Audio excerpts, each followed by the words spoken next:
Need to refuel your Kia Soul? It's a simple process. First, park safely and turn off the engine.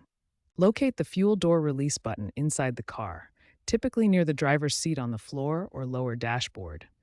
It has a gas pump icon. Press this button firmly. Then, exit the vehicle and gently pull open the fuel door on the rear driver's side. Now you're ready to refuel. Remember to close the door firmly until it clicks shut after fueling. This method applies to gasoline-powered Kia Souls, including LX, S, EX, and GT line trims. If the door is stuck, especially in cold weather, gently try to pry it open or lubricate the hinge. If the fuel door won't open, start by troubleshooting step by step. First, ensure the release button is fully pressed. Check the interior for the button location. If that doesn't work, check for obstructions like ice or debris around the door. A gentle pry with a key or screwdriver might help, but be careful not to damage the paint.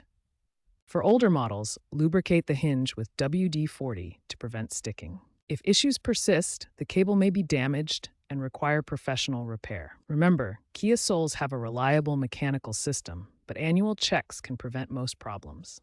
While future models trend toward electric, gasoline versions retain this user-friendly design for now. If you're still having issues, contact Kia support or take your car to a trusted mechanic.